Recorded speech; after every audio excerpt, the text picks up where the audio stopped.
Cette année, il y a eu un petit nouveau parmi les animateurs. Olivier Allemand, le nouvel arbitre. Il a remplacé Robert Wurtz, le mythique arbitre d'Interville. Vous vous souvenez? Robert et ses tops à la vachette.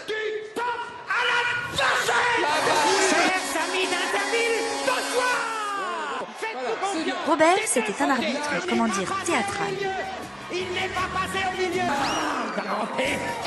Oui, il est mort. Match.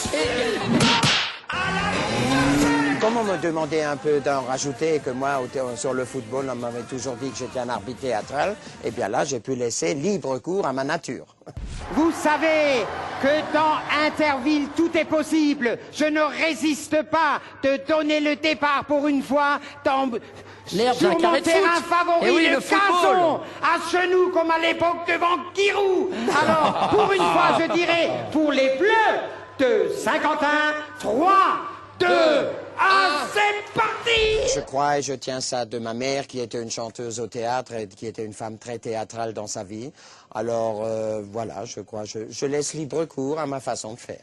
C'est un mec qui est touchant, quoi. Il est toujours gentil avec les gens avant l'émission, avec les animateurs, il a toujours un petit mot, avec les candidats après, il reste au fait. Et non, c'est vraiment un mec, et c'est un mec en plus qui a quand même amené l'arbitrage, qui a révolutionné l'arbitrage. C'est le seul mec qui était près des actions. On a tendance à oublier ça, c'est-à-dire que à côté de ce qu'il fait à Interville, c'est quand même un mec qui a révolutionné l'arbitrage mondial. Le Nijinsky du sifflet, il est au maximum. Malheureusement, le 3 juillet, au lendemain de Saint-Quentin-Metz, un problème de santé a empêché Robert de continuer la tournée. Un coup dur pour toute l'équipe. C'était le moment le plus difficile, mais parce qu'il faisait partie de l'équipe et que c'était une pierre de l'édifice inamovible, quoi, parce que les gamins l'adorent, qu'il est à fond dans l'histoire, qu'il a une véritable crédibilité d'arbitre, parce que c'était un arbitre de haut niveau. Et de voir ce mec qui est plein de vie et tout, avoir eu ce choc-là, ça nous a un petit peu fait de la peine. Puis après, bon, the show must go on. Hein. Ce soir-là, l'émission démarre sans Robert Wurtz pour la première fois. Peuple de France, ceux de Toulon, la Valette, Minot de la Rame, bonsoir! Bienvenue à Poitiers en direct du Futuroscope pour ce troisième affrontement d'Interville 2007. Mesdames, Mesdemoiselles, Messieurs, un immense bonsoir chacune, chacun. Interville, ce soir au Futuroscope. Mon ami Tech, je te salue. Bonsoir Julien, bonsoir à tous. Juste déplorer l'absence, et on vous le dit tout de suite, de Robert Wurtz. Robert qui a eu un petit problème et qu'on salue. Il sera remplacé ce soir par Olivier Lallemand. Ça va Olivier? Oui, bonsoir, ça va bien, bonsoir à tous. Il va falloir mener des débats ce soir, ça sera chaud. Toute l'équipe d'animateurs est là. Alors Olivier, je vous raconte le bonhomme. Olivier, c'était l'assistant de Robert. Il était sur Interville depuis 98. Alors on s'est dit, la production s'est dit qu'il était tout à fait désigné pour assurer l'intérim. D'autant que de vous à moi, il rêvait depuis toujours de faire de l'antenne. Ah oui, c'est vachement bien ce qui lui est arrivé. Il est depuis très longtemps sur le coup. Il n'est pas arrivé comme ça, comme un champignon sur l'écorce. Hein. Le poste lui revient presque de droit. Il a saisi la chance qui s'offrait à lui. Je crois que dans nos métiers, c'est souvent comme ça, des choses assez impromptues, assez pas pensées, qui arrivent, et puis il faut saisir la balle ou pas. C'est la première fois, je vous avoue quelque chose, c'est la première fois que j'ai le trac. C'est la première fois que j'ai le trac. Et à sa première apparition, on se demandait tous comment il allait s'en sortir. Alors pour ce voyage dans l'espace, 3, 2, 1, c'est parti! Allez, descendez, il reste un passage. J'espère qu'on ne fera pas un remake du Titanic. Attention, ma foi, c'était pas si mal pour une première apparition. C'est parti! C'est un vrai kiff, comme disent les jeunes. C'est vraiment de l'adrénaline et c'est vraiment très très bien. Olivier, c'est normal, c'est son premier grand rôle, j'allais dire. Donc pour lui, il était l'assistant de Robert, il devient le numéro 1, donc c'est aussi un moment qui est vachement gratifiant et agréable pour lui aussi. Donc il faut pas.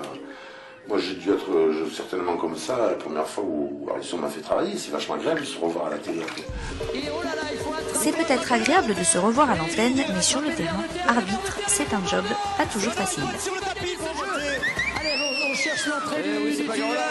Attends, il va arriver. Il faut trouver l'entrée du terrier, encore et ça va gagner. Bien joué. C'est la bagarre à l'entrée. Énorme bagarre à l'entrée. Qu'est-ce qui se passe? Quelle tête va-t-on voir apparaître en premier? Oh là là, on soulève. Mais ils sont coincés dans le trou tous les deux. C'est le premier qui va réussir à se lever. C'est le rouge. marmotte de Bandol qui gagne. C'est la marmotte de Bandol. Alors, petite précision, on vient de regarder à la vidéo, parce qu'il y a 2 sorties, donc je peux pas être de part et d'autre de la tournée pour vérifier, mais à la vidéo, on me dit que les 2 marmottes sortent la tête en même temps. Ça, c'est vrai. Les 2 marmottes sortent la tête en même temps. Oui, monsieur. Donc, il y a égalité sur cette première course. Donc, tout va se jouer sur les 4 courses qui restent. Il y a des rencontres en fait où j'ai plus le track que d'autres parce qu'il y a des jeux qui sont plus difficiles à arbitrer que d'autres en fait. Et grosso modo, à la fin de la répétition, je sais là où il peut y avoir des litiges et là où ça peut être compliqué. Alors je vous rappelle les règles de ce mur les champions, messieurs. Et à Nîmes, Olivier a été mis à rude épreuve. Vous ne pouvez gravir ce mur des champions uniquement qu'à la force de vos bras et sans poser le pied sur la paroi. Pas les pieds. Sous peine de disqualification immédiate. Oh là là, qui va être beau ce jeu. C'est parti. Attention.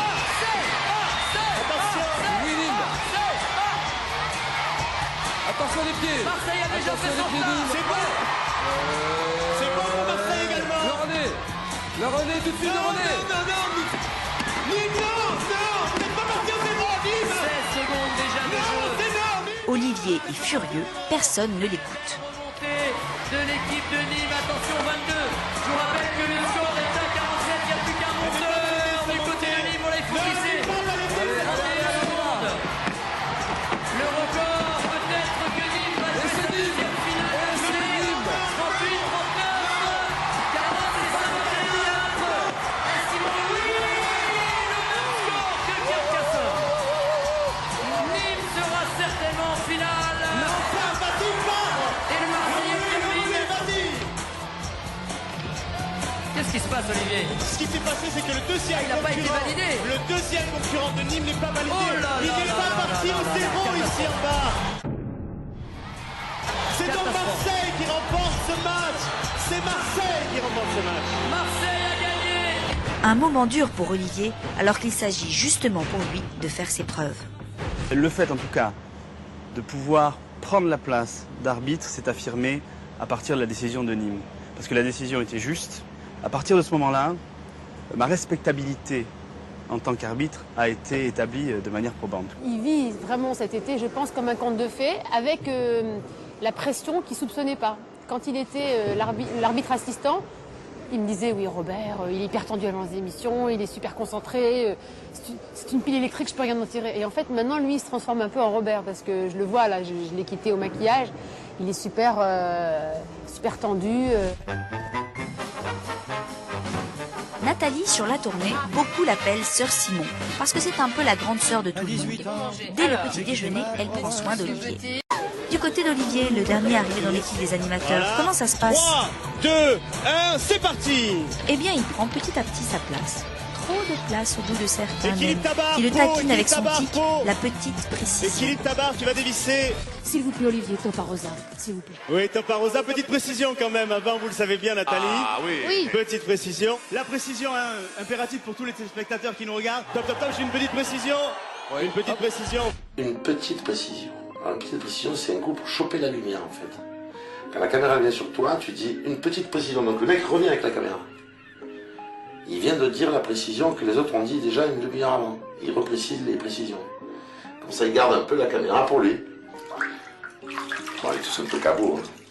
Olivier, aucune précision, tout est OK? Non, une petite Il précision, ne faut pas Nathalie. passer sur les côtés. Puis là, il y a un moment, il commence à se faire vanner en direct, quoi. On l'allume un petit peu, quoi. Et debout dans l'axe. Mais oui, parce que c'est plus dur, c'est normal. Parce on est que un c'est petit plus peu dur. des sadiques. Tout le monde y met son grain de sable. On est prêt pour le On est jeu. prêt pour la première manche. Tu arrives à faire des phrases. On est prêt pour la première manche avec nos 6 baigneurs palois et nos 8 lusiens C'est sous bon, la bâche. Olivier.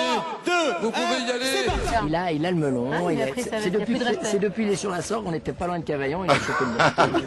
C'est peut-être un mal nécessaire, il paraît qu'on attrape tous le melon au bout d'un certain temps. Lui, il l'a attrapé au début, qui va correspondre réellement à la fin. Donc c'est plutôt bien qu'il fasse tout d'un coup. Voilà. Oui, il me charrie. Il me charrie. Mais qui aime bien châtie bien, je crois que justement, ça fait aussi partie de ça. C'est leur façon de me dire, bon, voilà, t'es intégré, et t'es dedans, donc on te charrie, quoi. Enfin, moi, je le prends comme ça. Il a tout fait pour évincer Robert Wurtz, il y est arrivé quand même, il a eu la peau de Robert Wurtz. C'est extraordinaire ce qu'il a fait, franchement.